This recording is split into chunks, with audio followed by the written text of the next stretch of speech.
UP से दिल्ली तक BJP में बहुत हलचल है, खूब सियासत हो रही है। नमस्कार, मैं हूं ज्ञानेंद्र तिवारी और आप देख रहे हैं विस्तार न्यूज पर आपका अपना शो सीधे मुद्दे की बात। सीधे मुद्दे की बात में आज कौन कौन सी खबर है जिस पर मैं विस्तार से विश्लेषण करूंगा, सबसे पहले आपको बता देता हूं। पहली खबर, उत्तर प्रदेश में उठे सियासी यानी राजनीतिक तूफान की करेंगे। बताएंगे आज लखनऊ से दिल्ली तक क्या क्या हुआ, कितने बड़े नेताओं से कौन कौन मिला। दूसरी खबर में बात करेंगे, महाराष्ट्र सरकार ने भाइयों को खुशखबरी दी है।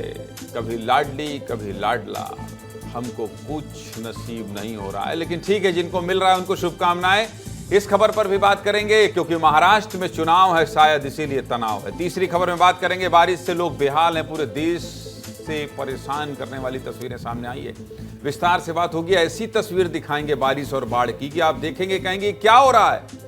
बने रहिएगा। चौथी खबर में बात करेंगे, मध्य प्रदेश का विंध्य क्षेत्र कैसे इन दिनों डेंगू के कहर से परेशान है। विस्तार से बात करेंगे, सब कुछ दिखाएंगे। पांचवी खबर में बात करेंगे, मौसम की मार कैसे सब्जियों पर बढ़ रही है भारी और कैसे आपके स्वाद पर पड़ रहा है इसका असर, क्योंकि बहुत पैसा लग रहा है। छठवीं खबर में बात करेंगे, मुख्यमंत्री विष्णु देसाई दिल्ली दौरे पर हैं। खबर सुने हैं कि रेल नेटवर्क बढ़ाने को लेकर रेल मंत्री जी से बात किए हैं, सब बताएंगे, जुड़े रहिएगा। सातवीं खबर में बात करेंगे, कैसे नशे में रिश्तों का कत्ल किया जा रहा है, कहीं बाप बेटे को तो कहीं बेटे ने बाप को मार दिया है। चलिए अब खबर क्या है विस्तार से बता देते हैं, और खबर क्या है ये समझाने के लिए पहले मैं एक बार आपको पीछे दिखाता हूं। पीछे क्यों दिखाता हूं? यूपी में बहुत हलचल है। ये दो नेता आप समझ ही रहे हैं, जान ही रहे हैं। लोकसभा चुनाव में आए नतीजों को भी आप जान ही रहे हैं। यूपी में बहुत बड़ा नुकसान हुआ है।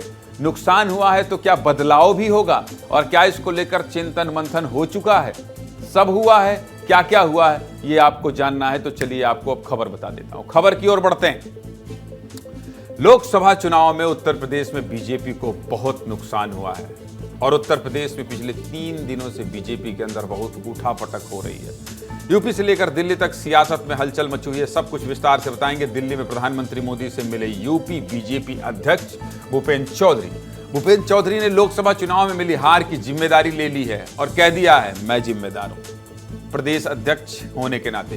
केशव प्रसाद मौर्य के दिल्ली दौरे पर चर्चा रही। दिल्ली में जेपी नड्डा से मिले केशव प्रसाद मौर्य, और उधर लखनऊ में उपचुनाव के लिए मंत्रियों से सीएम योगी ने मुलाकात की। और बस थोड़ी देर पहले ही प्रधानमंत्री मोदी और गृह मंत्री अमित शाह की मुलाकात खत्म हुई है।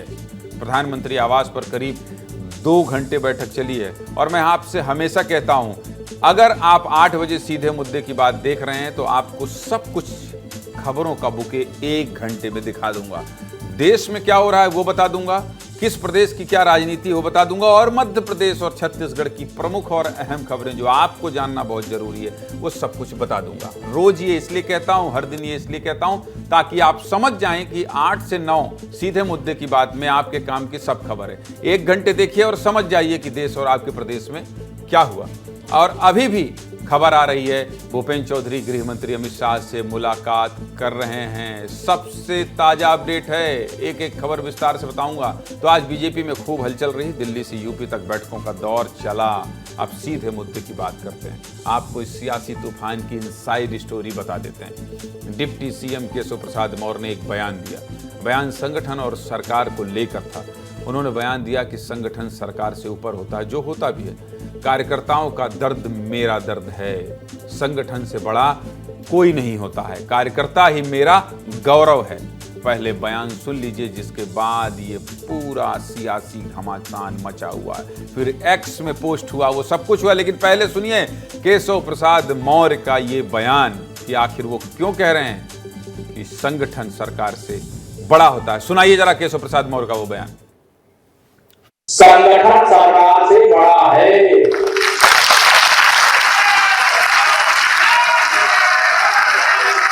संगठन से बड़ा कोई नहीं होता है।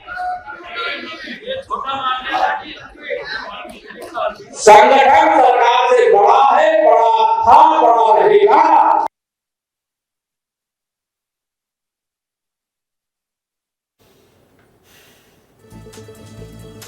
जो सियासी जानकार हैं, जो देश की राजनीति समझते हैं, जो उत्तर प्रदेश की राजनीति समझते हैं, वो ये समझ गए होंगे कि ये प्रदेश कार्य समिति की बैठक में जो उत्तर प्रदेश में भारतीय जनता पार्टी को नुकसान हुआ है उस पर चिंतन मनन करने की बैठक थी ये। और केशव प्रसाद मौर्य और उत्तर प्रदेश के मुख्यमंत्री योगी आदित्यनाथ के बीच आप सब जानते ही हैं कि कितना प्रेम है। ये बयान उन्होंने बड़े अहम मौके पर दिया है। कोई ताजा तस्वीर आ रही होगी तो बताइएगा। भाजपा प्रदेश कार्य समिति की बैठक में यूपी के डिप्टी सीएम ने यह बयान दिया है और बयान के समय मंच पर यूपी के सीएम योगी आदित्यनाथ और प्रदेश अध्यक्ष भूपेंद्र चौधरी भी मौजूद थे। चलिए ठीक है, यहां तक तो ठीक है, लेकिन फिर उन्होंने सोशल मीडिया प्लेटफॉर्म एक्स पर एक पोस्ट कर दिया है। पोस्ट दिखाइए भाई। ये पोस्ट बीजेपी आला कमान की चिंता बढ़ाने वाला था। क्या था पोस्ट, ये भी जान लीजिए। इस पोस्ट में भी वही था, संगठन सरकार से ऊपर है, कार्यकर्ताओं का दर्द मेरा दर्द है, संगठन से बड़ा कोई नहीं है, कार्यकर्ता ही मेरा गौरव है। अब एक ही बात बड़े स्तर का नेता बार बार बोलेगा, दो जगह बोलेगा तो मामला तो गर्म होगा। और उत्तर प्रदेश जैसी जगह में बोलेगा। उत्तर प्रदेश मतलब आप समझ रहे हैं, जो सरकार बनाता और बिगाड़ता है। और अगर बात उत्तर प्रदेश की होगी तो राजनीतिक पारा और ऊपर चढ़ेगा, चढ़ गया है। बस फिर बीजेपी आला कमान ने केशव प्रसाद मौर्य को दिल्ली तलब कर लिया है कि भाई आइए, काहे इतना ट्वीटिया रहे हैं, काहे इतना पोस्ट कर रहे हैं, क्या ऐसा विवाद हो गया है। और क्या केशव प्रसाद मौर्य के इस ट्वीट और इस बयान के पीछे कोई बड़ा मकसद है, ये सब भी तो आपको जानना जरूरी है। क्योंकि उत्तर प्रदेश में अगर कुछ होने वाला है तो उसकी हलचल विस्तार से तो देखना जरूरी है ना आपके लिए। दिल्ली के लिए डिप्टी सीएम केशव प्रसाद मौर्य और उत्तर प्रदेश के प्रदेश अध्यक्ष भूपेंद्र चौधरी दोनों रवाना हुए, लेकिन राष्ट्रीय अध्यक्ष जेपी नड्डा से दोनों ने अलग अलग मुलाकात की, एक साथ नहीं की। बीजेपी के राष्ट्रीय अध्यक्ष जेपी नड्डा ने केशव प्रसाद मौर्य से खास मुलाकात की, काफी देर बातचीत हुई है। संयम से बयान देने की नसीहत के साथ केशव प्रसाद मौर्य वापस लखनऊ लौट गए, लेकिन लखनऊ लौटने के बाद भी वो अपनी बात पर कायम रहे। फिर क्या था, राजनीतिक पंडितों और जनता ने कयास लगाने शुरू कर दिए। बड़ा सवाल खड़ा हो गया है, जानते हैं क्या, कि यूपी बीजेपी में सब ठीक ठाक नहीं है, कहीं सीएम और डिप्टी सीएम का तालमेल गड़बड़ा तो नहीं गया है। इन कयासों से लखनऊ से दिल्ली तक की राजनीति गर्मा गई है। और उत्तर प्रदेश 80 लोकसभा सीट, समझिएगा। इसी बीच आज भूपेंद्र चौधरी और प्रधानमंत्री नरेंद्र मोदी की मुलाकात ने माहौल को और गर्म कर दिया, क्योंकि अचानक हुई यह मुलाकात महज शिष्टाचार भेंट तो नहीं हो सकती गुरु, ये आप भी समझते हैं और हम भी समझते हैं। और फिर आज ही भूपेंद्र चौधरी ने हार की जिम्मेदारी भी ले ली। समझ रहे हैं ना पूरा गुड़ा गणित। यूपी में लोकसभा चुनाव में बीजेपी के खराब प्रदर्शन की नैतिक जिम्मेदारी खुद प्रदेश अध्यक्ष भूपेंद्र चौधरी ने ले ली है। भूपेंद्र चौधरी की पीएम से मुलाकात के बाद गृहमंत्री अमित शाह भी प्रधानमंत्री मोदी से मुलाकात करने उनके आवास पर पहुंचे। समझिएगा, एक एक चीज बता रहा हूं। कल ये मत कहिए ज्ञानेंद्र तिवारी आपने तो कुछ उत्तर प्रदेश के बारे में बताया ही नहीं था। देखिए देश के सबसे बड़े राज्य में क्या हो गया, जिससे साफ हो रहा है कि मामला बड़ा है।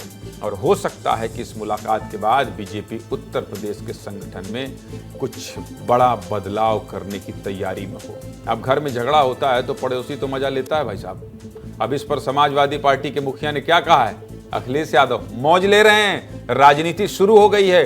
देश के सबसे बड़े राज्य उत्तर प्रदेश में बीजेपी के अंदर इतनी हलचल के बाद अखिलेश यादव जो लोकसभा चुनाव में बम हैं, वो क्या कह रहे हैं ये भी सुनना जरूरी है। सुनाइए क्या कह रहे हैं अखिलेश यादव। हम सावधान करना चाहते उत्तर प्रदेश की जनता को भी कि भारतीय जनता पार्टी के लोग आपस में लड़कर के और कुर्सी की लड़ाई में पूरा एडमिनिस्ट्रेशन खत्म कर दिया है। जहां इन्हीं के विधायक, इन्हीं के लोग आरोप लगा रहे हैं कि भ्रष्टाचार चल रहा है।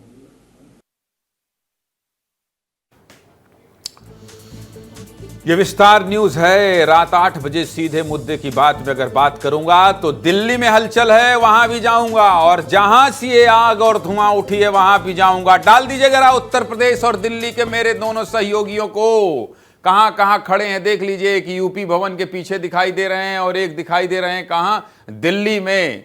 लोकसभा के बाहर। अमृत तिवारी बताइए, बड़े बड़े नेता पहुंचे हैं आज दिल्ली। केशव प्रसाद मौर्य की मुलाकात हो रही है। भूपेंद्र चौधरी कह रहे हैं हम ही से लगता है गलती हो गई इसलिए हार गए। और यहां छत्तीसगढ़ के मुख्यमंत्री पहुंचे हैं, मध्य प्रदेश के मुख्यमंत्री पहुंचे हैं। इस पर बात करूंगा बाद में, लेकिन अभी किसकी बात करूंगा? उत्तर प्रदेश की बात करूंगा। क्या समझा जाए अमृत, जरा बता दीजिए विस्तार से, सीधे मुद्दे की बात दर्शकों को। इस तरह से उठा पटक के मायने क्या हैं अमृत? ज्ञानेंद्र जी, आज दिल्ली का जो मौसम था, बादल छाए हुए थे, वहीं कहीं न कहीं भारतीय जनता पार्टी के जो कार्यालय है और उनके जो नेता हैं, उनके यहाँ भी कहीं न कहीं संभावनाओं, आशंकाओं के बादल जो है छाए हुए थे। यहाँ पे उत्तर प्रदेश की बात करें तो उत्तर प्रदेश में जो एक चिंगारी धीरे धीरे पैदा हो रही थी, लहर बना रही थी केशव प्रसाद मौर्य और मुख्यमंत्री योगी आदित्यनाथ के बीच में, वो भड़कती हुई नजर आई। और उसके बाद वो केशव प्रसाद मौर्य दिल्ली तलब हुए और यहां पे जेपी नड्डा के साथ उनकी मुलाकात हुई।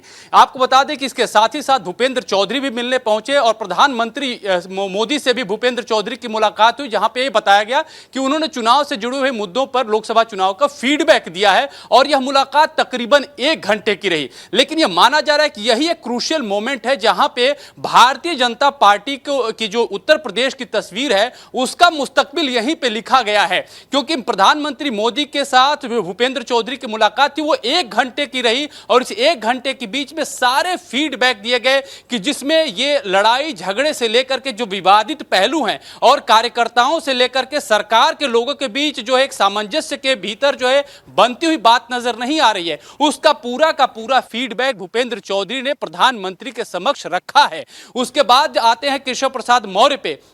केशव प्रसाद मौर्य जब बयान देते हैं कार्यकारिणी की बैठक में, उसके बाद ट्वीट करते हैं। अमृत भाई, आ रहा हूं, रुकिए, आ रहा हूं। ठीक बोल रहे हैं आप, ठीक जानकारी बता रहे हैं। लेकिन जहां से धुआं उठा, आदर्श सिंह लखनऊ में है। आदर्श, क्या हो रहा है उत्तर प्रदेश में? जरा बहुत ही करीने से, बहुत ही सफाई से बताइए। ऐसा बताइए कि हमारे जो दर्शक हैं वो समझ जाएं कि विस्तार न्यूज का विश्लेषण है। जरा बताइए आदर्श, ये क्यों हो रहा है और क्या हो रहा है?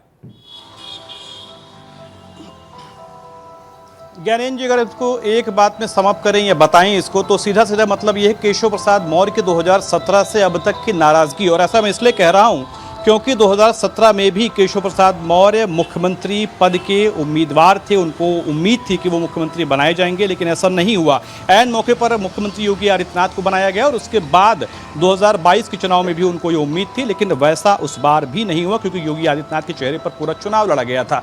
अब जब मौका मिला है नेताओं को जो मुख्यमंत्री बनने की राह देख रहे थे, तो निश्चित तौर पर वो अपनी नाराजगी, वो अपने बयान मंच पर जाहिर कर रहे हैं। और यही कार्य समिति की बैठक में भी हुआ। कार्य समिति की बैठक में एक और जहां बड़े बड़े नेता ये दावे कर रहे थे कि जो गलतियां हुई हैं उससे सीख कर हम आगे बढ़ेंगे, तो वहीं दूसरी तरफ जिन लोगों को यहां पर मौके की तलाश थी, कहीं ना कहीं अपनी दावेदारी मजबूत करनी थी, सिद्ध करनी थी, अपने आप को आगे पेश करना था, उन लोगों ने यह भी कहा कि कार्यकर्ताओं का दर्द है, कार्यकर्ता हमारे साथ में। और आप समझिए कि तमाम सैकड़ों हजारों की संख्या में अगर कार्यकर्ता आपके सामने बैठे हों और आप उनकी बात कर दें, तो निश्चित तौर पर तालियों की गड़गड़ाहट होगी। वही हुआ भी, और इसी वजह से ये जो यूपी में लोकसभा चुनाव में नतीजे आए हैं बीजेपी को लेकर, उस नतीजे के आधार पर ही ये कहा जा रहा है कि भाई यूपी में सब कुछ ठीक नहीं है, यूपी में जिसके हाथ में आपने सत्ता दी है उनसे बेहतर हम चला सकते हैं। और ऐसा इसलिए अगर आप देखें पिछले 5 से 7 साल का जो नैरेटिव रहा है उसमें नहीं, आप बोल दीजिए, अच्छी बात बता रहे थे। पिछले 5 साल का जो नैरेटिव रहा है आदर्श, वो क्या?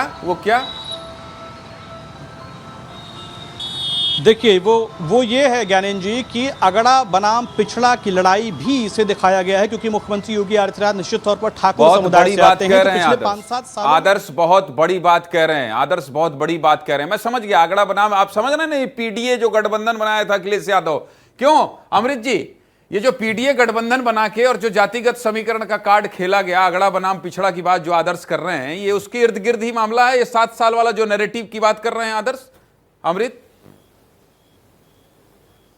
बिल्कुल आदर्श, बिल्कुल दुरुस्त फरमा रहे हैं। जिस तरह से अखिलेश यादव ने एक पीडीए का जो पूरा ताना बाना चुनाव में बुना था, उसमें कहीं ना कहीं जो है बीजेपी को झटका लगा। अब केशव प्रसाद मौर्य, जो कि उनके पिछले, अगर कहा जाए कि 2017 से जो मैं समझ गया, आप दोनों को एक पिच पर बेचा रहा था। उत्तर प्रदेश की राजनीति को, सियासत को ये दोनों बहुत करीब से जानते हैं, और मैं ये चेक कर रहा था, ये समझना चाह रहा था कि ये जो पीडीए और अगड़ा पछड़ा जो चल रहा है, लोकसभा चुनाव में जो नुकसान हुआ है, उसको लेकर उत्तर प्रदेश में ये उठापटक हो रही है।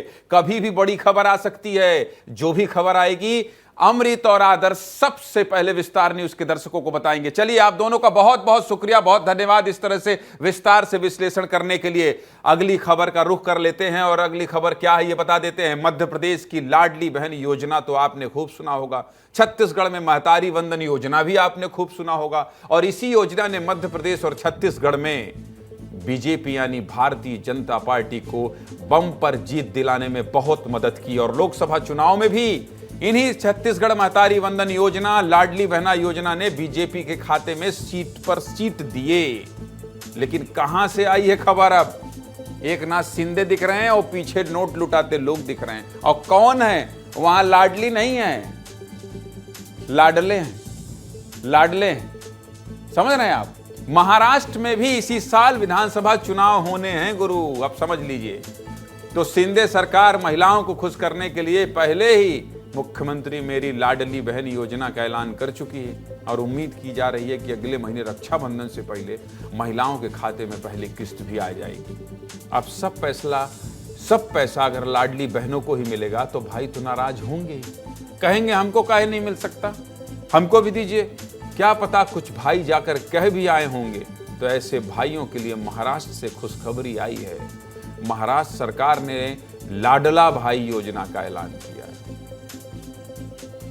हम भी लाडले हैं अपने महतारी बाप के, हमको भी मिलना चाहिए।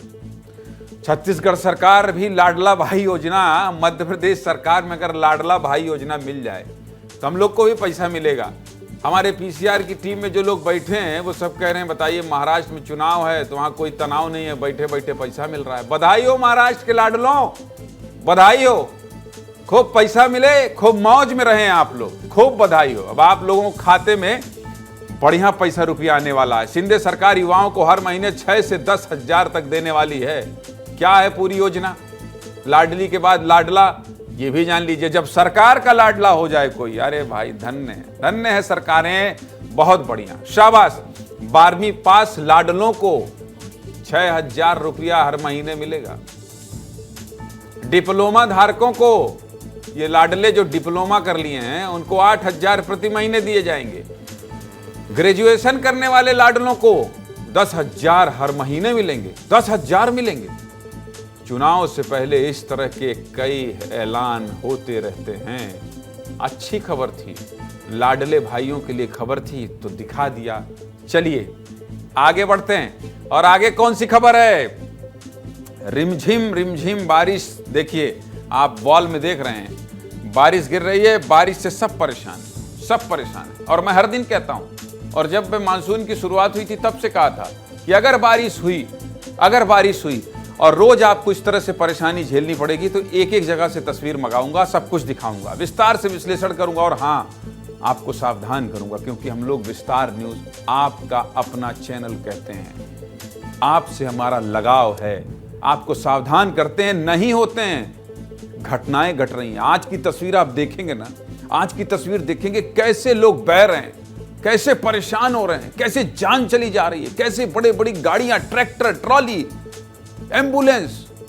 आप देखेंगे तो कहेंगे अरे बाप, ये बारिश का कहर, इतना बारिश का कहर। चलिए खबर पर आते हैं। सड़क में बाढ़ आ रही है, सड़क में आ रही है भाई साहब। सड़क ऐसा लग रहा है जैसे बड़ी बड़ी नदियों में तब्दील होगी। बहुत ज्यादा पानी हो रहा है देश में। इतना नहीं होना चाहिए था भाई, थोड़ा आराम से होना चाहिए। अब सोचिए कहीं बहुत ज्यादा बारिश हो रही है और कुछ जगह ऐसी है जहां हो ही नहीं रही है। सूखे वाली बताया था ना आपको कि बारिश में सूखा। अब बारिश वाला मामला देश में थोड़ा डिरेल हो रहा है। यूपी, एमपी, छत्तीसगढ़, असम, बिहार, उत्तराखंड, महाराष्ट्र, केरल सब बेहाल हैं बाढ़ बारिश से। तबाही मची हुई है, तबाही। घर डूबे हुए हैं, लोग सड़क के किनारे रह रहे हैं। असम के सभी जिलों में पानी भरा हुआ है। जो कह रहा हूं वो सब तस्वीरों में भी दिखाऊंगा। यूपी के गोरखपुर, कुशीनगर, हरदोई में भी नदियों ने बवाल मचा दी। बिहार में पानी का बहाव तेज होता है तो पुल ही गिर जाता है। केरल के एर्नाकुलम में भी कई मंदिर डूब गए हैं। मध्य प्रदेश में भी महाकाल की नगरी में शिप्रा नदी का जलस्तर बढ़ने से बाढ़ का खतरा बढ़ गया है। महाराष्ट्र के अमरावती से भी भयानक तस्वीरें आई हैं। उत्तराखंड में लगातार बारिश से भूस्खलन जारी है। कई दिनों से दिखा रहा हूं, देश भर से डरावनी तस्वीरें आ रही हैं, डरावनी तस्वीरें। पहले आप ये रिपोर्ट देख लीजिए, बारिश को दिखाते, बारिश के खतरे को दिखाते समझाते ये वीडियो देख लीजिए, ये रिपोर्ट देख लीजिए, फिर जिस जिस जगह का नाम लिया हूं वहां की भयावह तस्वीर आपको दिखाऊंगा। दिखाइए रिपोर्ट पहले।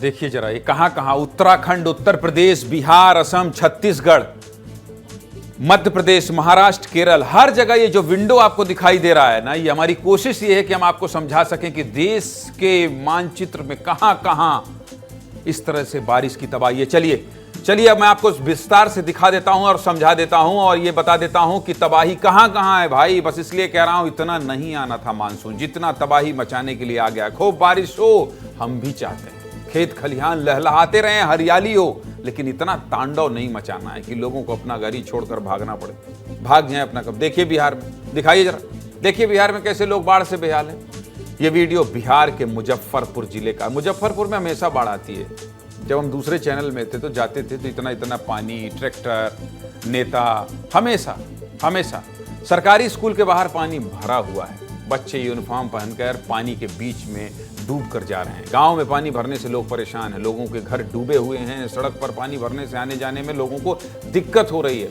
मुजफ्फरपुर में बागमती नदी का जलस्तर बढ़ने से ये तबाही मची है। इन बेहाल लोगों का दर्द भी सुन लीजिए, क्या कह रहे हैं, सुनाइए जरा इनका दर्द, सुनाइए। खाना बना के खा रहे हैं, बच्चा सब भूखे रह रहा है। आप तो सब देखिए रहे तो हम क्या बताएं। घर में भर भर कमर पानी है, चूल्हा डूबा हुआ है, पानी में चौकी रख के खाना बना रहे हैं। पानी का बढ़ाव तो बहुत तेजी से हो रहा है। जब विद्यालय आए हम लोग, सभी स्टाफ, बच्चे लोग भी आए तो गेट पर देख रहे बहुत पानी है, तेज से बढ़ रहा है पानी। तो इसलिए हम अपने विभाग को सूचना दे दिए हैं, जब विद्यालय में पानी आ गया है, बच्चे सबको कैसे पठन पाठन होगी। तो वहाँ से आदेश हुआ, नहीं बच्चे को छोड़ दीजिए, जो तेज बहाव है पानी का तो आप नहीं क्लास दीजिए। जहाँ पे आने जाने की सुविधा नहीं है वहाँ पे, जैसे कि बड़ी पंचायत में 5 नाव का निबंधन किया गया है, तो वहाँ पे 2 जगह अभी चल भी रही है, स्टार्ट हो गई है आज से। और बसघट्टा में भी अगर सिचुएशन आएगी तो वैसे ही हम लोग नाव के परिचालन की व्यवस्था करेंगे। सारे नाव मालिकों से एग्रीमेंट करा लिया गया है। मौसम की गलती तो कह नहीं सकते, सिस्टम का फेल्योर जिसकी मार ये बच्चे और गांव वाले झेल रहे हैं। ऐसी तस्वीर यूपी से भी आई है, देखिए ये वीडियो। गोरखपुर में राप्ती नदी का जलस्तर बढ़ने से 60 लोगों में बाढ़ का पानी घुस गया। 60 गांवों में, माफ कीजिएगा, लोगों में नहीं, 60 गांवों में घुस गया। देखिए वीडियो। प्रशासन निचले इलाके में रहने वालों को लगातार सतर्क कर रहा है। इन इलाकों में एडीएम ने अलर्ट जारी कर दिया है। मैं भी कह रहा हूँ, पानी से दूर रहिए, इन इलाकों से दूर रहिए जहाँ पानी भरा हुआ है। कभी भी कोई भी अनहोनी हो सकती है, क्योंकि आगे जो मैं आपको दिखाने वाला हूँ और जो आप तस्वीर देखेंगे उसको कहेंगे देखकर कि क्या हो रहा है। लेकिन कुछ लोग ऐसे हैं जो मानने को तैयारी नहीं है। एक तरफ मौसम अपनी मनमानी कर रहा है तो दूसरी तरफ ये लोग देख लीजिए स्टंटबाजी कर रहे हैं। स्टाइल में दुनिया परेशान है। यूपी के हरदोई का वीडियो है। हरदोई के गर्रा नदी में आई भीषण बाढ़ से सब परेशान हैं, लेकिन इस परेशानी में इनको मौज लग रही है। रील बनाने का शौक है, बस इसीलिए अपनी जान से खिलवाड़ कर रहे हैं। सोचिए, बीच की सड़क को ये पानी बहा ले गई। सड़क के किनारे कुछ लोग खड़े हैं, दूसरे किनारे खड़े दोस्त वीडियो बना रहे हैं। इतना तेज बहाव है, मत करिए भाई, बह जाएंगे। आपका चैनल है, इमोशनल चैनल भी है, इसलिए रोज मना करता हूं। मान जाएंगे तो आपकी जान बच जाएगी। स्टंटबाजी से कुछ नहीं होना है। जान चली जाएगी तो फिर ये वीडियो न कोई रील देखेगा और न कोई कहेगा कि वाह क्या स्टंटबाजी था। जब तक जीवित हैं, जब तक सुरक्षित हैं, तभी तक इंस्टा में ऐसे कर सकते हैं। इसलिए सुरक्षित रहना ज़्यादा जरूरी है। जब पार कर ले रहे हैं तो इस पाइप के आसपास का मिट्टी इनके वीडियो बनाने वाले दोस्त हटा रहे हैं। दोस्त है कि दुश्मन है भाई? वाह रे दोस्त। मत करिए, रोज मना करता हूं, अब इसी तरह की तस्वीर दिखाता हूं। यूपी के बाद अब आपको असम की तस्वीर दिखा देता हूं। दिखाइए असम की तस्वीर। देखिए असम का मोरी गांव कैसे चारों तरफ पानी भरा हुआ है। असम के 17 जिले बाढ़ की चपेट में हैं। असम में बाढ़ से 6 लाख से ज्यादा लोग प्रभावित हैं, 6 लाख से ज्यादा। असम के बाद अब आपको मध्य प्रदेश की तस्वीर दिखा देता हूं। उज्जैन में शिप्रा नदी का जल स्तर बढ़ने से आसपास मंदिर डूब गए हैं। दिखाइए भाई, ये देखिए, देखिए कैसे मंदिर डूबे हुए हैं। वहीं हरदा में कई गांव में पानी भर गया। पुलिया पर तेज बहाव से लोग परेशान हैं। मौसम जब परेशान करता है तो ऐसे ही करता है। कई गांव, शहर, मंदिर, घर सबको अपने आगोश में ले लेता है, सबको अपने आगोश में ले लेता है। देखिए हरदा का वीडियो, कैसे पानी के तेज बहाव के बीच एक बाइक फंसी हुई है। हंडिया के अजनास और बैड़ी गांव के बीच तेज बारिश के चलते नाला उफान पर होने सड़क पर पानी का तेज बहाव था। अजनास गांव का एक युवक होशियारी दिखाने लगा, सोचा हल्का पानी है, निकल जाऊंगा। ये जब बारिश होती है बहुत सारी, मैं बता रहा हूँ मेरे साथ भी हुआ है। जब मैं स्कूल में पढ़ता था और बाढ़ जब स्कूल जाते थे हम लोग, साइकिल से 6 किलोमीटर जाता था मैं, संघर्ष करके यहाँ तक पहुँचा हूँ।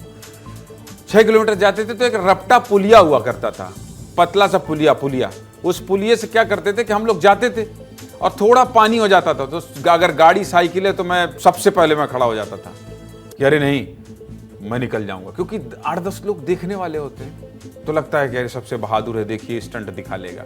लेकिन कुछ समझदार होते थे, वो रोक देते थे। ऐसी गलती हमने कभी नहीं की, लेकिन हाँ मन में आता था कि मैं निकल कर दिखाऊं, निकल जाऊंगा। बाइक सही थी, युवक बहने लगा। देख लीजिए, अच्छा हुआ युवक को तैरना आता था, तैर कर अपनी जान बचा ली।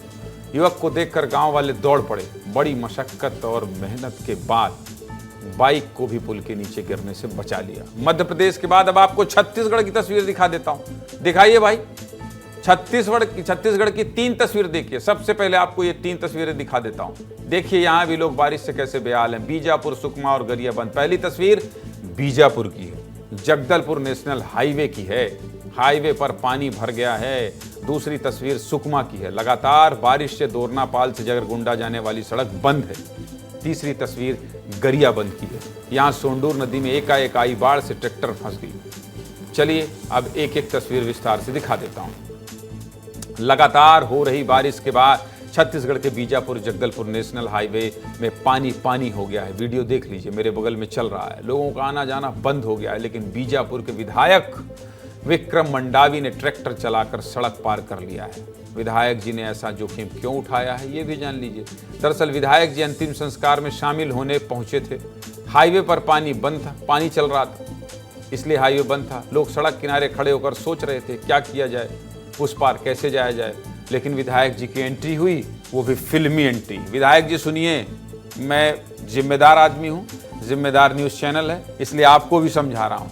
ठीक है, वोट मिल जाएंगे, सुरक्षित रहेंगे तो वोट मिल जाएंगे। अब आप ही जब इस तरह से स्टंटबाजी दिखाएंगे तो क्या होगा, बाकी के लोग क्या करेंगे। अब आप पानी में अगर डाल रहे हैं ट्रैक्टर तो ये सही थोड़ी है, ये गलत है। विधायक जी सावधान हो जाइए, आपको देख के और 4 लोग चले जाएंगे। पता चले 10-20 समर्थक है आपके चले गए पीछे, उत्साह में कर विधायक जी जा रहे हैं, ट्रैक्टर में जगह नहीं है, पीछे चल दिए। नहीं, विधायक जी नाराज हो जाएंगे, क्या होगा, हानि हो जाएगी, जान चली जाएगी। ये फिल्मी एंट्री की जरूरत नहीं है। एकदम से ट्रैक्टर चलाते हुए सड़क पार कर लिया। अंदाज ठीक है, लेकिन करना नहीं है ऐसा। हम समझ रहे हैं आप लोगों के बीच में जाना चाह रहे होंगे, लेकिन आपकी जान भी विक्रम मंडावी जी आपके लोगों के लिए बहुत जरूरी है। इसलिए आप अपनी परवाह कीजिए। ऐसे जान जोखिम में डालकर सड़क पर अगर आर पार करेंगे तो आपका अपना चैनल है, इसलिए आपको समझाते रहेंगे। आप विधायक हैं, इसका मतलब ये नहीं कि आप गलत करेंगे। आप विधायक हैं, इसका मतलब ये नहीं कि आप इस तरह से स्टंटबाजी दिखाएंगे और उसके बाद लोग जो है आपके पीछे समर्थक आ जाएंगे और कोई हादसा हो जाएगा। कोई आम आदमी दिखाए, अरे आप जनप्रतिनिधि हैं भाई, आपको जनता चुनती है। नहीं तो वीडियो दिखाने के कई अंदाज होते हैं, लेकिन हम कोई भी वीडियो बहुत चढ़ा कर नहीं दिखाते हैं। आम बोलचाल में दिखाते और समझाते हैं जो आप समझ जाएं, बस इतना ही दिखाएंगे। चलिए बीजापुर के बाद अब आपको गरियाबंद की तस्वीर दिखाते हैं। देखिए कैसे पानी के तेज बहाव में एक ट्रैक्टर फंसा हुआ है। देखिए वीडियो तस्वीर देखिए। कहता हूं ना कि तस्वीर दिखाकर विश्लेषण करूंगा, और इसलिए सावधान करता हूं। ऐसे ही आपके गांव में आसपास जहां बारिश हो रही होगी, आप भी ऐसे ही देख रहे होंगे, लेकिन कोई दिखाएगा नहीं ना कोई समझाएगा, क्योंकि आप हमारी जिम्मेदारी है नहीं। क्या करेंगे, बहस करेंगे। हम आपकी खबर दिखाएंगे। गरियाबंद जिले के सोंडूर नदी उफान पर है। किसान सोंडूर नदी पार करके खेत गए थे, लेकिन जब वापस आए तो नदी में तेज बहाव की वजह से फंस गया ट्रैक्टर लेकर बहाव के बीच से गुजरने की कोशिश की है, लेकिन ट्रैक्टर बहने लगा तो दोनों ने कूदकर अपनी जान बचाई। नहीं घुसते ना भाई, नहीं घुसते। ट्रैक्टर ले क्या ही बोला जाए, लेकिन बोलता रहूंगा। ये वीडियो कम से कम इंस्टा में 10 लाख लोग देख रहे हैं, 10 लाख लोग देख रहे हैं। सीधे मुद्दे की बात विस्तार न्यूज का वीडियो 10-10 लाख लोग देख रहे हैं। पहुंचेगा तो सावधान तो होंगे। इसलिए कहता हूं, क्या जरूरत थी जाने की। अभी बीजापुर में भी तस्वीर दिखाई थी, ट्रैक्टर लेकर विधायक जी पानी में घुस गए।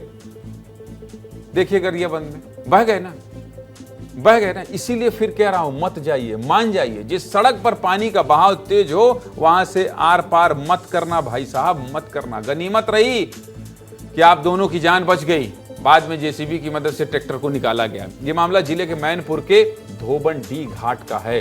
किसान मक्का की फसल में दवाई छिड़कने गया था और लौटा तो ट्रैक्टर बह गया। गरियाबंद के बाद अब आपको सुकमा की तस्वीर दिखा देता हूं।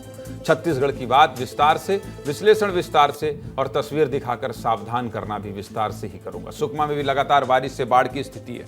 लगातार बारिश की वजह से दोरनापाल से जगरगुंडा ये कितना संवेदनशील सड़क है। यहां तो सड़क ही नहीं थी जब मैं रिपोर्टिंग करने जाता था, सड़क ही नहीं थी। बाइक से जाते थे टेढ़े मेढ़े रास्ते से, लेकिन अब सड़क बन गई है तो क्या स्थिति है। दोरनापाल से जगरगुंडा जाने वाली सड़क में नाला उफान पर है, जिसकी वजह से इस सड़क को बंद कर दिया गया है। ठीक किए, सड़क बंद है, नदी नाले उफान पर हैं। अपना ख्याल रखिए, सावधान रहिए। बस इसीलिए हर जगह की तस्वीर दिखा दिया, देश की दिखा दिया, बिहार की दिखा दिया, उत्तर प्रदेश की दिखा दिया, असम की दिखा दिया। जहां खतरा है मत जाइए। ऐसा कौन समझाता है आपको। समय बहुत हो गया है और भी बहुत खबर है। बारिश में सावधान करने का मकसद यही था, नहीं जाना है। आप देख लिए खतरा है, जाना ही नहीं। क्यों जाना है, थोड़ी देर रुक जाइए। ऐसा कोई बहुत जरूरी काम नहीं है, ना तो आज लाखों करोड़ों की मीटिंग है कि सब कुछ छोड़ के चले जाना है। खबर और भी है, इसलिए चलिए आगे बढ़ते हैं। और आगे बढ़कर कौन सी खबर है ये बता देते हैं। विंध्य में डेंगू का कहर। विंध्य माने कहां जानी थे अपना बच्चे, रीवा। वहां बघेली बोला था। अगर रीवा के दर्शक अपने बच्चे हैं तो समझ जाइए कि रीवा में डेंगू डेरावल्ला है, डेराल वहां के लोग डराए गए हैं। डेंगू के कहर इतना है, लोग बीमार पड़ल रहा। विंध्य का मामला है, विंध्य से हम भी आते हैं। सोचे थोड़ी आज अपनी भाषा का सदुपयोग कर लें। चलिए खबर क्या है ये बता देते हैं, लेकिन खबर दुखद है। बारिश हुई है, विस्तार से दिखा दिया है कैसे हाल बेहाल है। बारिश के मौसम में कई बीमारियां भी फैलने लगी हैं। छत्तीसगढ़ से मध्य प्रदेश तक डायरिया, डेंगू, मलेरिया ने लोगों को परेशान कर दिया है। मध्य प्रदेश के विंध्य से खबर है, जहां डेंगू अपना पैर पसार रहा है, वो भी बहुत तेजी से, जिसके आंकड़े आपको डरा देंगे। विस्तार से बात होगी, सीधे मुद्दे की बात होगी, क्योंकि यह खबर सिर्फ मध्य प्रदेश और छत्तीसगढ़ के लिए नहीं बल्कि सब के लिए बहुत जरूरी है। लेकिन सबसे पहले एक तस्वीर से आपका परिचय करा देते हैं और साथ ही साथ इनका आधार कार्ड भी बनवा देते हैं, ताकि आप सब इन्हें पहचान कर सतर्क हो जाएं। दिखाओ भाई, देखिए इन तस्वीरों को अच्छे से देख लीजिए। अगर ये भाई साहब आपके आसपास हैं तो सतर्क भी हो जाइए, क्योंकि इनसे दोस्ती आपको ठीक नहीं, इनसे दोस्ती आपके लिए ठीक नहीं। इन भाई साहब का नाम है डेंगू। ये भी मच्छरों की प्रजाति में से एक हैं, जिसके काटने से डेंगू की चपेट में हम और आप आ जाते हैं और फिर हॉस्पिटलाइज होना पड़ता है। हॉस्पिटलाइज माने भर्ती होना पड़ता है अस्पताल। बोला हूं ना, इनसे दोस्ती ठीक नहीं है। खैर, डेंगू बरसात के मौसम और उसके बाद के महीनों यानी जुलाई से अक्टूबर में सबसे ज़्यादा फैलता है, क्योंकि इस मौसम में मच्छरों के पनपने के लिए अनुकूल परिस्थितियां होती हैं। जल जमाव, गंदा पानी, कूलर, पुराने टायर, टूटे बर्तन, नाले में लाखों की संख्या में मच्छर होते हैं। सावधान रहिए, कहीं पानी जमा नहीं होने दीजिए अपने घरों में। अब सीधे मुद्दे पर आते हैं, कैसे विंध्य क्षेत्र में डेंगू का कहर है ये इन आंकड़ों से जान लीजिए। आंकड़ा दिखाइए। रीवा में 4000 से अधिक जांच होने पर 185 पॉजिटिव डेंगू के मरीज मिले। सतना जिले में 368 सस्पेक्टेड केस आए हैं। सस्पेक्टेड। सीधी में 17 लोगों की संख्या होने पर जांच की गई तो 14 लोग पॉजिटिव पाए गए। सिंगरौली में 84 लोगों की जांच हुई तो 6 लोग पॉजिटिव मिले। विंध्य के रीवा के आंकड़े डराने वाले हैं, जहां अकेले रीवा शहर में 56 मरीज मिले हैं। 56 मरीज। रीवा से हमारे सहयोगी विवेक तिवारी ने मरीजों से बात की है, सुन लीजिए क्या कह रहे हैं। सुनाइए जरा विवेक तिवारी। वो मेरे बुखार आती थी और सर में दर्द होता था, पूरा शरीर टूटता था। हाँ, और उल्टी टाइप के लगती थी। हाँ, यही सब हो रहा था, लक्षण था। डॉक्टर को दिखाया तो डेंगू बताए। डेंगू निकल गया। अब कैसी है तबीयत आपकी? अब तो कुछ है आराम, लेकिन ज़्यादा भी नहीं है। ज़्यादा आराम नहीं है। हाँ। तो ये मच्छर के काटने से हो रहा है? हाँ, मच्छर के काटने से हो रहा होगा। आपके आसपास मच्छर रहे होंगे? अब रहे होंगे, जब तो हो रहा है ऐसा। हाँ। डेंगू के इन बढ़ते मामलों को लेकर स्वास्थ्य विभाग की टीम लगातार लगी हुई है। हर ब्लॉक में जांच की जा रही है। जहां भी डेंगू के केस मिल रहे हैं वहां मच्छरों के लिए स्प्रे किया जा रहा है। सुनिए क्या कहना है स्वास्थ्य अधिकारियों। सुनाइए जरा स्वास्थ्य विभाग के अधिकारी क्या कह रहे हैं। स्वास्थ्य विभाग की तरफ से हमारी स्वास्थ्य विभाग की पूरी टीम पेरी फेरी में भी और ज़िले पे भी प्राथमिक स्वास्थ्य CHC लेवल पर और सब हेल्थ सेंटर पर पूरी टीम सबको जो है सतर्क कर दिया गया है। सभी पूरी टीमें सर्वे भी कर रही हैं और पूरी रिपोर्टिंग कर रही हैं। जहाँ भी अगर ऐसे केसेस मिलते हैं वहाँ पर जो है तो स्प्रे भी हो रहा है। तो रोकथाम के पूरे प्रयास हमारे स्वास्थ्य विभाग की तरफ से किया जा रहा है। निश्चित तौर पर अभी थोड़ा केसों की संख्या बढ़ी है, मानता हूँ, लेकिन पूरे हमारा अमला सब सतर्क, हमारा स्वास्थ्य विभाग सब पूरे लगे हुए हैं। जब आंकड़े बढ़ रहे हैं तो स्वास्थ्य विभाग के अधिकारियों से सवाल पूछेंगे, थोड़ा तो सतर्क होंगे। आप ही की चिंता है, चैनल ही केवल चल रहा है आपकी चिंता को देखते हुए, आपकी परेशानी को देखते हुए। जनहित के मुद्दे, जनता के मुद्दे, आपसे जुड़े मसले, आपको अलर्ट करने वाली चीज पूरे विस्तार न्यूज में। इसके अलावा आपको कुछ नहीं दिखेगा। विस्तार न्यूज यानी आपका अपना चैनल, आपसे जुड़ी बातचीत। अचानक तेज बुखार आकर तेज सिर दर्द, आंखों में दर्द, हड्डियों में दर्द, ये भी डेंगू के प्रारंभिक लक्षण होते हैं। और ऐसा कोई लक्षण आप में हो तो कह रहा हूं, जाइए डॉक्टर के पास, सीधे चेक करवाइए, लापरवाही मत करिए। बहुत जल्दी प्लेटलेट्स गिरने लगते हैं, संभले नहीं संभलता है और जान भी चली जाती है। इसलिए इस जानलेवा बीमारी को हल्के में मत लीजिएगा। ये इतना खतरनाक है कि मच्छर के काटने के 15 दिनों बाद इसके लक्षण दिखने शुरू होते हैं। इन आंकड़ों को देखिए कैसे लोगों की जान तक चली जाती है। दिखाइए आंकड़ा जरा। 2024 में देश भर में डेंगू के 19,447 मामले आए, जिनमें 16 लोगों की मौत हो गई। 2024 में मध्य प्रदेश में डेंगू के 353 केस सामने आए, पूरे मध्य प्रदेश। गनीमत रही मध्य प्रदेश में डेंगू से किसी की मौत नहीं हुई, भगवान करे किसी की ना हो। 2024 में छत्तीसगढ़ में डेंगू के 43 केस सामने आए, यहाँ भी एक भी मौत नहीं, डेंगू से नहीं हुई। इसलिए राहत है। लेकिन देश में 16 जाने गई इस साल डेंगू से। इसलिए सावधान रहिए, अपना ध्यान रखिए। और आपको सावधान करने वाली खबर, आपके हित की खबर जो दिखाना जरूरी होगी, उस पर बहुत बात करूंगा, बार बार बात करूंगा और सीधी बात करूंगा। चलिए सीधे मुद्दे की बात में। अगली खबर क्या है वो भी आप जान लीजिए। अगली खबर है, बहुत महंगी है सब्जी, बहुत महंगी है सब्जी। आप समझ गए, ये भी जुड़ी है आपसे, आपके किचन से, आपके बजट से, आपके पैसे से, आपके लेन देन से, बाजार से। क्या क्या दिखाऊंगा मैं विस्तार से इस खबर पर। आइए खबर की चर्चा कर लेते हैं और खबर क्या ही है बता देता हूं। चलिए, बारिश हो रही है वो भी दिखा दिया, बीमारी बढ़ रही है वो भी दिखा दिया। अब इस मौसम ने सब्जियों को कितना महंगा कर दिया वो भी बता देता हूं। हमारे सहयोगियों ने अलग अलग शहरों में जाकर पड़ताल की और जाना कि ये सब्जी जो दिन ब दिन महंगी होती चली जा रही है, इसका असर आम जनता पर कैसे पड़ रहा है। चलिए देखिए, दिखाइए भाई।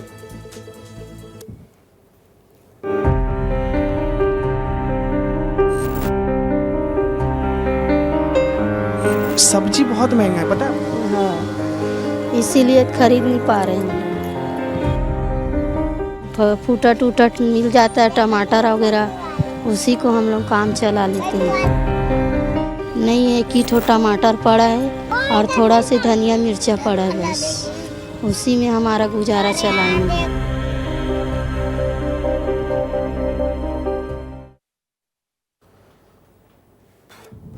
आंखों को देखिए, उन नज़रों को देखिए जो एक टमाटर और एक धनिया पत्ती की 2 पत्तियां रखकर काम कर लेते हैं, गुजारा कर लेते हैं। बड़े बड़े किचनों में नहीं जाना है, जिनके लिए 10, 20, 25, 50, 100 का कोई मायने नहीं है। ऐसे ही लोगों को दिखाना है। जरूरी नहीं है कि ये केवल नमक और चावल ही खाएंगे, इसलिए केस स्टडी भी ऐसे लोगों को दिखाना है।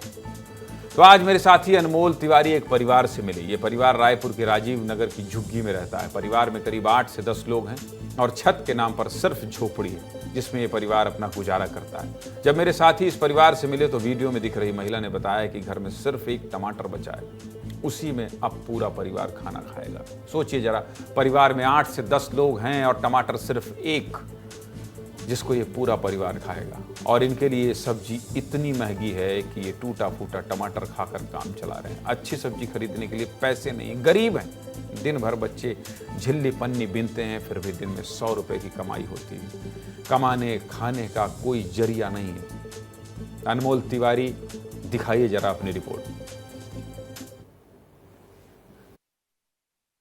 देखिए, सब्जी की महंगाई आम लोगों पर तो असर डाल ही रही है, लेकिन सबसे ज़्यादा जो असर है इसका, ये झुग्गी झोपड़ियों में रहने वाले जो लोग हैं उन पर भी है।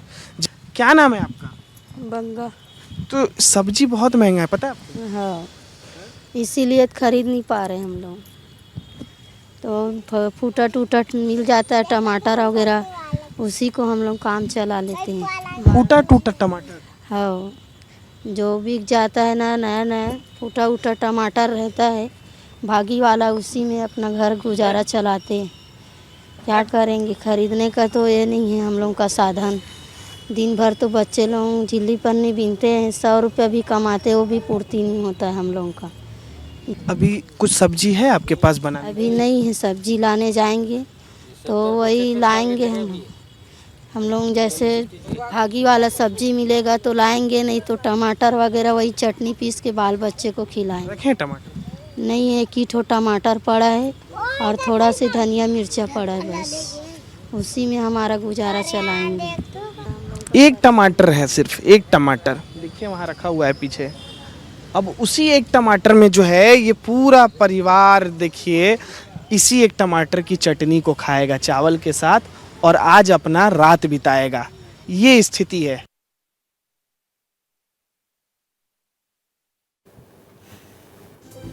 महंगाई का असली असर इन्हीं परिवारों पर पड़ता है, इसलिए इन्हें दिखाना जरूरी है, इनकी पीड़ा को बताना जरूरी है। ये कोई और चैनल नहीं दिखाएगा, कोई और चैनल नहीं दिखाएगा। गरीब है, झुग्गी झोपड़ी खबर कौन दिखाता है? बड़े बड़े लोगों की खबर दिखाई जाती है। ये गरीब लोग हैं। एक टमाटर, समझ रहे हैं आप? यही महंगाई है और ऐसे ही जनता के ऊपर इसका असर होता है। अगली खबर क्या है? अगली खबर की ओर आपको लेकर चलता हूं। और दिल्ली दौरे पर मुख्यमंत्री विष्णुदेव साए हैं। साए कुछ लाए हैं, कुछ लाए हैं। क्या लाए हैं? बहुत मंत्रियों से मुलाकात किए हैं, कुछ तो लाए हैं। जो लाए हैं वो आपको जानना है तो फिर विस्तार न्यूज का ये विश्लेषण देख लीजिए। चलिए खबर पर बात कर लेते हैं। खबर क्या है? आज छत्तीसगढ़ के मुख्यमंत्री विष्णुदेव साय दिल्ली पहुंच गए हैं। उनके साथ दोनों डिप्टी सीएम अरुण साव, विजय शर्मा और वित्त मंत्री ओपी चौधरी भी पहुंचे हैं। केंद्रीय मंत्रियों से मुलाकात कर रहे हैं। पहले मनसुख मंडाविया से मिले, फिर केंद्रीय रेल मंत्री अश्विनी वैष्णव से भी मिले और पूरे छत्तीसगढ़ को 4 बड़ी रेल परियोजना की सौगात मिली है। पूरे छत्तीसगढ़ इसलिए बोल रहा हूं क्योंकि उत्तर छत्तीसगढ़ से दक्षिण छत्तीसगढ़ तक रेल कनेक्टिविटी बढ़ने वाली है। मुख्यमंत्री जी खुशखबरी लाने वाले हैं। क्या बोल रहे हैं मुख्यमंत्री दिल्ली से, जरा उन्हें सुनाइए, उसके बाद आगे बात करेंगे। माननीय रेल मंत्री जी से मुलाकात हुई है। हमारा छत्तीसगढ़ प्रदेश में रेल का कवर कम है, लेकिन अब बहुत उम्मीद है। आदरणीय नरेंद्र मोदी जी की तीसरी बार प्रधानमंत्री बनने पर अभी बहुत सार्थक चर्चा हुई है और डीपीआर वगैरह बन रहे हैं। आने वाले समय में कई नए रेल लाइन का निर्माण हमारे छत्तीसगढ़ में होने वाला है। मन में एक आपके सवाल आया होगा, कहां ट्रेन चलने वाली है और कितना खर्च होगा? जानना चाहते हैं? सुन लीजिए। धर्मजयगढ़ पत्थलगांव और लोहरदगा नई लाइन परियोजना है। इसकी लंबाई 240 किलोमीटर है। इससे उत्तर छत्तीसगढ़ के पत्थलगांव, कुनकुरी, जशपुर, नगर गुमला इलाके को शहरों से जोड़ेगी। इस इलाके में अगर आप खबर देख रहे हैं विस्तार न्यूज से, तो विस्तार से खुशखबरी भी मना लीजिएगा। इसके अलावा ये रेल लाइन उत्तरी छत्तीसगढ़ को झारखंड से भी जोड़ेगी। इस परियोजना के लिए 16,000 करोड़ रुपए खर्च किए जाएंगे। कितना पैसा? 16,000 करोड़ रुपए। दूसरी रेल लाइन अंबिकापुर बरवाडीह है, इसकी लंबाई 200 किलोमीटर है। इस रेल लाइन की मांग आज़ादी से पहले 1925 में की गई थी, लेकिन आज तक रेल लाइन का काम नहीं हुआ था। अब इस लाइन में ट्रेन चलने से अंबिकापुर को झारखंड के बरवाडीह से जोड़ेगी और परसा, राजपुर, चंदनपुर शहरों को कनेक्ट करेगी।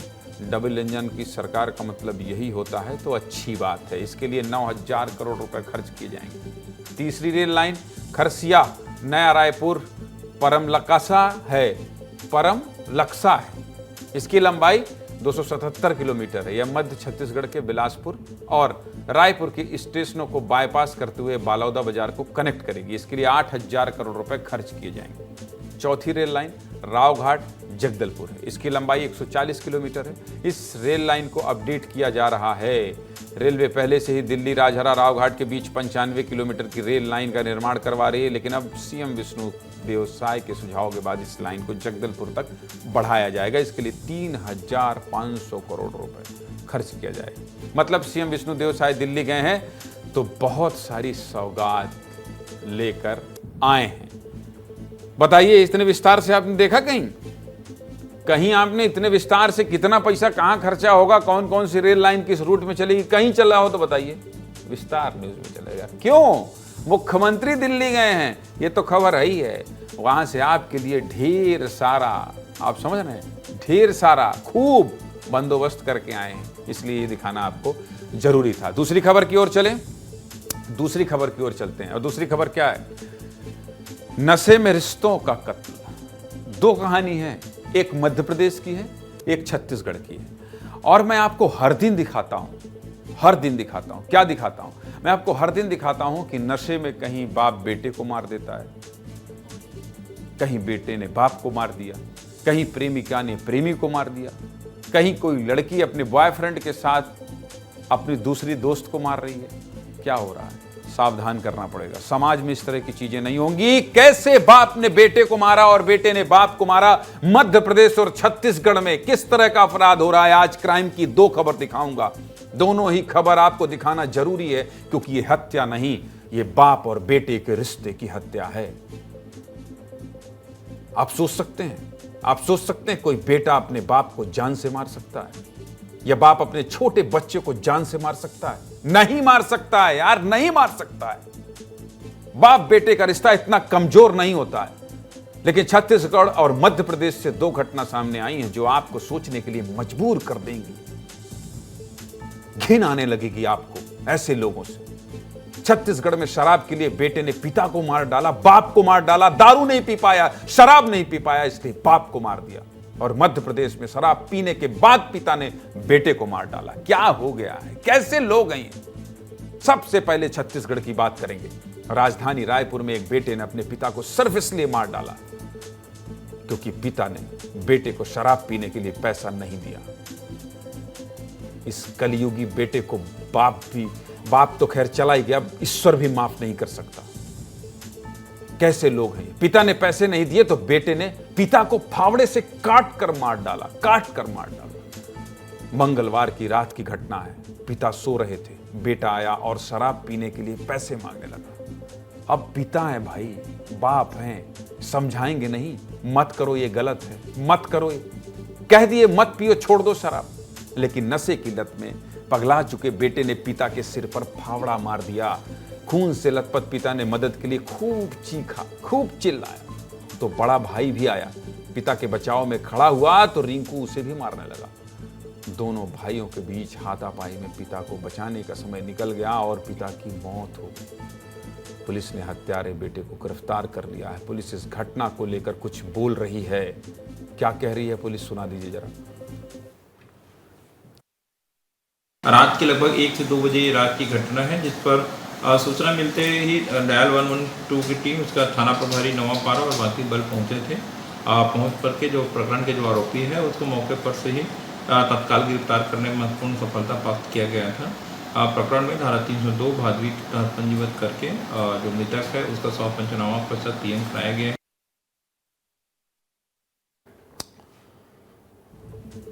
आप सोच रहे होंगे कैसे होते हैं ऐसे बेटे। मत सोचिए, हर दिन तो पढ़ता हूं इसी तरह की खबर। समाज में इस तरह से जो नफरत फैल रही है, शराब के नशे में इस तरह की जो हरकत हो रही है, हत्या कर दे रहे हैं, इसको कौन बताएगा? कौन बताएगा? यहां बैठ के डिबेट करूं, 8 बजे यहां बैठकर बहस करूं मैं, आपको क्या मिला, आपको क्या, आप बताइए, आप बताइए, आप बताइए। ये नहीं होगा हमसे, ये नहीं कर पाएंगे हम। बहस नहीं कर, बहस करेंगे, चिल्लाएंगे, चीखेंगे। ऐसे रिश्तों का जब कत्ल होगा तब चीखेंगे, चिल्लाएंगे, रोज चिल्लाएंगे और समाज को यह संदेश देंगे कि आप गलत कर रहे हैं, ऐसा नहीं होना चाहिए। जो इस खबर को देखेगा सुधरेगा, समझेगा और सोचेगा कि कैसे मार दे रहा है भाई, क्यों हत्या कर दे रहा है। टीवी की परिभाषा बदलेंगे, बहुत कठिन चुनौती है, बहुत कठिन है, लेकिन बदलेंगे। 15 साल में जो पत्रकारिता सीखी है वो ग्राउंड रिपोर्ट से सीखी है, आपकी बात करके सीखी है, आपकी खबरों को दिखाकर सीखा है। कलेक्टर 24 घंटे में बदल गए हैं शौचालय की खबरों में। 14 राज्य ट्रक में घूमा है, ड्राइवरों के साथ ढाबे में सोए हैं, नक्सल प्रभावित इलाके में 15 दिन अंदर पैदल घूमे हैं। नहीं करेंगे बहस, ऐसे ही खबर दिखाएंगे। आप सोच रहे होंगे कैसे होते हैं ऐसे बेटे, कैसे कोई अपने पिता को मार सकता है? उस पिता को जिसने हाथ थाम कर चलना सिखाया, समाज में आगे बढ़ना सिखाया, उसको ही काट दिया, मार दिया। शर्म आनी चाहिए ऐसे लोगों को। यह तो खबर छत्तीसगढ़ के रायपुर की बताई, जहां कसाई बेटे ने पिता को नशे के लिए मार डाला। नशे में लोग कैसे रिश्तों का कत्ल कर देते हैं। एक और खबर दिखा देता हूं, मध्य प्रदेश की खबर है। मध्य प्रदेश के बैतूल में शराब के नशे में पिता हैवान बन गया और अपने 4 साल के मासूम बच्चे को पटक कर मार डाला। हत्या के पीछे की वजह जानकर आपको रोना आ जाएगा। 4 साल का मासूम बच्चा, सोचिए। नहीं बताऊं इस खबर को, नहीं बताऊं विस्तार न्यूज में इस खबर को, नहीं सजग करूं आपको, नहीं सावधान करूं, यही करूंगा, यही सीखा है। क्योंकि 4 साल का छोटा बच्चा था, दिन भर से भूखा था, मां पहले ही घर छोड़कर जा चुकी है, पिता दिन भर नशे में धुत है, बेटा दिन भर से भूखा है, भूख के मारे रो रहा था, तड़प रहा था, बिलख रहा था। जब रात को पिता से बच्चे ने खाना मांगा तो गुस्सा होकर हैवान पिता ने अपने मासूम बच्चे को सड़क में सामान की तरह पटक कर मार डाला। हत्यारे हैवान पिता का नाम दुर्गेश लोखंडे है, शराब का आदी है। 2 सप्ताह पहले पति के शराब पीने से तंग आकर अपनी एक बेटी को लेकर जा चुकी है मां। बच्चे की मां और इसकी पत्नी जा चुकी है, घर जा चुकी है। बेटे को भी ले जाना चाहती थी, लेकिन हैवान पिता ने बच्चे की जिम्मेदारी ली है। पर दिन भर शराब के नशे में धुत होकर घर में सो जाता। लेकिन 15 जुलाई की रात को शराब के नशे में धुत घर आया ये पिता। इधर बच्चा भूखा था। पिता के आते ही बेटे कार्तिक ने खाना मांग लिया। जब पिता ने कुछ जवाब नहीं दिया तो बेटा भूख के मारे रोने लगा। क्या करता? रोएगा, चिल्लाएगा। इधर शराब के नशे में लड़खड़ा रहे पिता ने बेटे को बुरी तरह से पीट दिया। इतना पीटा कि बच्चे की जान चली गई। मासूम बच्चे की बिलखती मां को सुनाइए क्या कह रही है, सुनाइए जरा मां को। रात को झगड़ा हुआ, सुबह मेरे को बोले चली जा, मैं चली गई। फिर बच्चों को छुड़ा के घर पे लेके आया। फिर उसके बाद मेरे को नहीं मालूम, मैं चली गई नासिक। तो क्या हुआ, मम्मी पापा के यहाँ गई थी नासिक। उसके बाद मेरे को क्या हुआ वो नहीं मालूम। फिर क्या पता चला फिर आपको?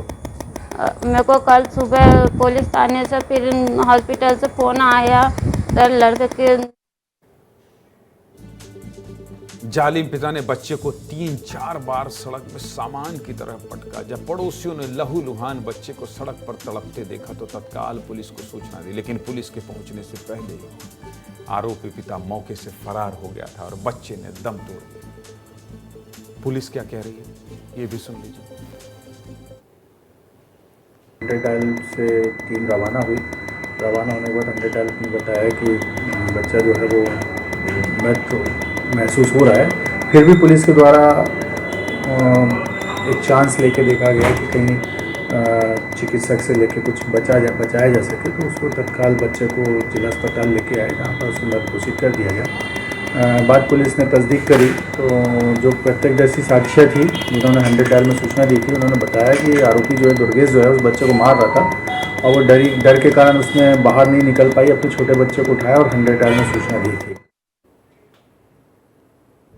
इस तरह की खबर दिखाने के बाद कुछ कहने का मन नहीं करता है, कुछ कहने का मन नहीं करता है, लेकिन हाँ, सावधान करते रहेंगे क्योंकि इस न्यूज़ चैनल को बहुत सपने से सजोया है और ये कहते हुए कि न रीजनल न नेशनल, सिर्फ इमोशनल, बहुत जिम्मेदारी है का एहसास है इस बात का। अब कुछ दिखाने का बिल्कुल मन नहीं है, बस एक बात कहूँगा कि आप इस तरह की खबर देखने के लिए हमारे एक्स, फेसबुक, यूट्यूब और इंस्टाग्राम पर आते रहिएगा क्योंकि इसी के जरिए हम समाज को सजग कर पाएंगे और ये कह पाएंगे कि मत करिए ऐसा। जाने दीजिए, अब कुछ बोलने और बात करने का मन नहीं है।